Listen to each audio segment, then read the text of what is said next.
अस्सलाम वालेकुम। सब दोस्तों भाइयों को, बड़ों छोटों को सलाम। मैंने आपसे लास्ट टाइम गुजारिश की थी कि मैं जो अमेंडमेंट्स हमने फाइनलाइज़ की हैं उनके बारे में मैं सबको ब्रीफ कर दूंगा ताकि सबके लिए क्लैरिफिकेशन हो जाए। और दूसरा ये कि ये अमेंडमेंट्स जो हैं ये अब कॉन्स्टिट्यूशन ऑफ ORU का हिस्सा बन चुकी हैं और ये जो नया इलेक्शन है वो इन्हीं अमेंडमेंट्स की बेसिस पर होगा। तो ये सब आप लोगों के लिए मैं थोड़ी सी क्लैरिफिकेशन और देना चाह रहा हूँ। इसके अंदर जो प्रीवियस जो कॉन्स्टिट्यूशन था उसके अंदर जो चेंज जो अभी हुई हैं उसके अंदर ये है कि एक तो पोजीशन सीनियर वाइस प्रेसिडेंट की क्रिएट हो गई है और उसके बाद जो कोऑर्डिनेटर की पोजीशन जो कि वाइस चांसलर साहब अपने स्टाफ मेंबर्स के अंदर से अपॉइंट करेंगे, जिसको प्रीवियसली ऑनरी सेक्रेटरी कहा जाता था, वो अब कोऑर्डिनेटर कराया करेंगे। उसकी मैंने आपको रीजंस भी बताई थी कि इंटरनेशनली एंड इवन नेशनली जब कॉरेस्पॉन्डेंस होती है वो कन्फ्यूजन होता था कि ये कोई इलेक्टेड सेक्रेटरी बात कर रहा है या कोई और बात कर रहा है। तो लोगों के लिए बड़ी अनएक्सेप्टेबल सी बात थी कि एक ही यूनियन में दो सेक्रेटरी बैठे हुए, तो ये कन्फ्यूजन पैदा करती थी। तो इसलिए हमने उसका जो प्रपोज किया था नाम वो कोऑर्डिनेटर का किया था और अब ये पोजीशन एज कोऑर्डिनेटर कहलाया करेगी। उसके बाद secretary general, finance secretary, joint secretary की एक पोजीशन क्रिएट की गई है और इस दफ़ा उसकी मैं आगे आपको एज लिमिट वगैरह भी इन सारी चीज़ें बता देता हूँ, एक्सप्लेन कर देता हूँ कौन इसके अंदर क्वालिफाई कर सकता है कौन नहीं। और फिर उसी तरह ही जो डेकेड्स के जिस तरह पहले भी डेकेड्स हैं उसी तरह ही वो डेकेड्स अपने कंटिन्यू करेंगे और उनकी सीट्स होंगी। अब देयर वाज अ क्लॉज 8 जो कि थोड़ी कंट्रोवर्शियल हुई भी थी और हमारी जो सब दोस्तों बड़े छोटों की जो सिटिंग के साथ, और मैंने पहले भी आपको बताया था कि उसमें बहुत अच्छा रोल साजिद गुराया साहब का, उसके अंदर बहुत अच्छा रोल मंसूर इलाही साहब का, उसमें बहुत अच्छा रोल असलम भट्टी साहब का, और इसी तरह ही डॉक्टर साहबान में से फैसल डार साहब, अब्दुल बासित साहब, और इन सब की मशावरत के साथ अहमद शेचर साहब, राना शहजाद साहब और सब की मेहनत के साथ, सदर साहब की इंटरवेंशन के साथ, राना असद साहब के साथ ये मिलकर जो हमने क्लॉज 8 है उसके अंदर जो फाइनलाइज हुआ है वो यही हुआ था कि इसकी थोड़ी क्लैरिफिकेशन की गई थी कि कानून तो पहले ही मौजूद था कि स्टाफ मेंबर जो है वो इलेक्शन नहीं कंटेस्ट कर सकते, तो इसके अंदर हमने इंक्लूडिंग विजिटिंग स्टाफ का जुमला इसके अंदर ऐड किया था। और इस इलेक्शन में ये क्लॉज जो है वो उसमें राना असद साहब के कैंडिडेचर को अफेक्ट नहीं करेगी। उनको तमाम ग्रुप्स की तरफ से इजाज़त है कि वो इलेक्शन कंटेस्ट कर सकते हैं, but however this clause will become effective after this election. So visiting staff जो है वो इंक्लूड समझा जाएगा स्टाफ मेंबर्स में जो कि इलेक्शन नहीं कंटेस्ट कर सकते। Then coming to the next point, वो ये था कि प्रीवियसली इट वाज 4 इयर्स जो कि प्रेसिडेंट की पोजीशन के लिए 4 साल का रावियन जो गवर्नमेंट कॉलेज पढ़ा हो वो कंटेस्ट कर सकता था। अब 2 इयर्स का रावियन जो गवर्नमेंट कॉलेज से FA FSC करके चले गए थे, मेडिकल के स्टूडेंट्स, इंजीनियरिंग के स्टूडेंट्स, वो एक बहुत बड़ी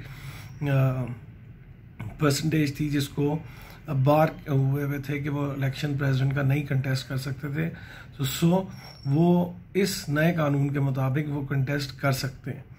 और इसके बाद सीनियर वाइस प्रेसिडेंट की जो पोजीशन क्रिएट की गई है उसके अंदर एज क्राइटेरिया जो है वो एज क्राइटेरिया इज़ 40 ईयर्स का जो भी शख्स है वो एलिजिबल होगा सीनियर वाइस प्रेसिडेंट की सीट के लिए, एंड उसके साथ he must have studied at least 2 years in government college. अब ये जो नेक्स्ट जो डिसाइड हुआ था, ऑनरी सेक्रेटरी साहब का नेम कोऑर्डिनेटर हो जाएगा। कोऑर्डिनेटर जो है वो स्टाफ मेंबर्स में से अपॉइंट होंगे, और इसके अंदर हमने कानूनी तौर पे ये बार किया है कि 4 साल से ज़्यादा एक कोऑर्डिनेटर साहब जो हैं वो उसके अंदर कंटिन्यू नहीं कर सकते ऑफिस को। He has to be change. कानून के अंदर जो हमने जुमला डाला है, जो मैंने लिखा है, वो शेल डाला है। शेल का मतलब आगे इजाज़त नहीं है। It is compulsory to be followed कि 4 साल के बाद उनको रिप्लेस लाजमी होना है। और इसके अंदर इसकी जो क्लॉज 2 है वो ये है that the coordinator after completing 2 years will be at the disposal of the new president to accept him for another 2 years, or can request the Honorable Vice Chancellor to give 3 names from the faculty, out of which President will approve 1 name for coordinator. However, the Vice Chancellor can replace coordinator at any time if he is not satisfied with the working of the coordinator. तो इसके अंदर 2 साल के बाद जो वो coordinator जो सर्व कर चुके हैं अपनी 4 साल के टोटल टेन्योर में से, तो प्रेसिडेंट जो होंगे वो अगर उन्हें नेक्स्ट 2 years के लिए एक्सेप्ट करना चाहेंगे तो फिर वो उन्हें कर सकते हैं, वरना वो वाइस चांसलर साहब को रिक्वेस्ट कर सकते हैं कि जी आप काइंडली मुझे को 3 नाम भेज दें अपने स्टाफ मेंबर्स में से, उनमें से मैं कोई एक बंदा चूज़ कर लेता हूँ एज कोऑर्डिनेटर। और हाउएवर वाइस चांसलर साहब के पास हर वक्त ये राइट होगा कि अगर वो कोऑर्डिनेटर की क्या कहते हैं उससे सेटिस्फाइड नहीं है वर्किंग से, तो वो उसे जिस वक्त चाहे रिप्लेस कर सकते हैं। फिर इसके अंदर हमने मीटिंग जो है वो 6 times in a year रखी हैं at least, and total 12 meetings in 2 years रखी हैं कि ये ताकि यूनियन जब बैठेगी और कंपल्सरी होगा कि उनके ऊपर बैठना, तो फिर वो काम भी करेंगी। इसी तरह ही जॉइंट सेक्रेटरी की एक पोजीशन प्रूव की गई है। ट्रेजरर जो प्रीवियसली नेम था क्लॉज 15 में, उसको हमने फाइनेंस सेक्रेटरी कर दिया है। आइंदा वो फाइनेंस सेक्रेटरी कहलाया करेंगे। और इसके बाद 3 new seats was created and was left at the disposal and discretion of, previously it was president only, but उस दिन जो लास्ट हमारी मीटिंग हुई जिसके अंदर ये सब लोग शामिल थे, उसमें ये सजेशन भी दिया गया कि आप ये काइंडली से प्रेसिडेंट तक ना रखें, एंड मैनेजमेंट कमेटी को इसके अंदर उसकी अप्रूवल के अंदर शामिल होना चाहिए। तो मैनेजमेंट कमेटी भी उसके अंदर उनको इन 3 सीटों को president and management committee jointly will nominate 1 seat for ladies, 1 seat for minorities and 1 seat for special person. This is the first time कि यूनियन के अंदर ये इस तरह ऐड किया जा रहा है, और ये हिस्ट्री इन मेकिंग है।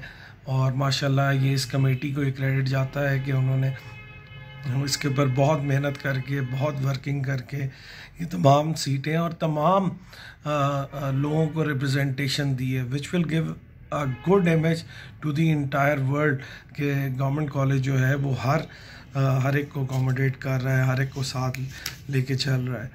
इसके अंदर बाकी प्रीवियसली है, बाकी ये था कि स्टूडेंट्स जो हैं उस दिन ये भी डिस्कशन में आया कि स्टूडेंट्स जो हैं अगर वो अव्वल तो उन्हें मेंबर नहीं बनना चाहिए ORU का, अगर वो किसी तरह भी ORU के अगर मेंबर बन चुके हैं तो उनकी मेंबरशिप जो है वो सस्पेंडेड समझी जाएगी। वो they will not be eligible for vote जब तक वो गवर्नमेंट कॉलेज यूनिवर्सिटी कॉलेज के अंदर पढ़ रहे हैं। जब वो छोड़ के चले जाते हैं उसके बाद उनको they become eligible to vote.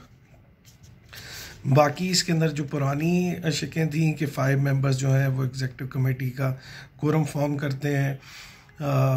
General house का कोरम जो है वो 100 है। Monogram of the old of union will be same as the monogram of with old Ravin's Union written at the top and GC University Lahore written below it. बाकी तमाम शिकें same है।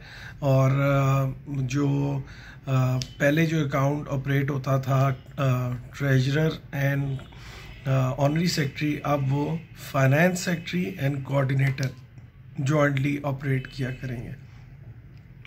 अब इसके अंदर जो हमने एज क्राइटेरिया किया है वो finance secretary, joint secretary, vice presidents, secretary general, इन सब की 30 इयर्स है। 30 इयर्स का जो भी है वो एलिजिबल है इनके ऊपर इलेक्शन कंटेस्ट करने के लिए। बाकी ये पिछली जो अमेंडमेंट्स हैं, जो पिछली चीज़ें हैं वो उसी तरह ही स्टैंड स्टिल करती हैं और इसके अंदर ये अमेंडमेंट्स अप्रूव की गई हैं तमाम कमेटी से और तमाम दोस्तों की, सीनियर जूनियर्स की और तमाम स्टेक होल्डर्स की कंसेंट के साथ। तो मैं सबको बहुत मुबारकबाद पेश करता हूँ। ये फ़ाइनल ड्राफ्ट मैंने आज वाइस चांसलर साहब को के ऑफ़िस को सेंड कर दिया है और अब इंशाल्लाह जल्द ही इलेक्शन का ऐलान भी हो जाएगा एंड इलेक्शन कमेटी भी फॉर्म हो जाएगी। और दूसरा ये कि आपको फिर याद करवा रहा हूँ, कल काला शाकाकू में ओल्ड लॉविंग यूनियन ने वाइस चांसलर साहब के साथ इन कोलैबोरेशन विद देम हमने वहाँ न्यू कैंपस काला शाकाकू कैंपस पे सब ओल्ड लॉवियंस को इनवाइट किया है। तो you most welcome to join us and we will have lunch together and looking forward to welcome you there. Thank you, बहुत शुक्रिया। अस्सलाम वालेकुम।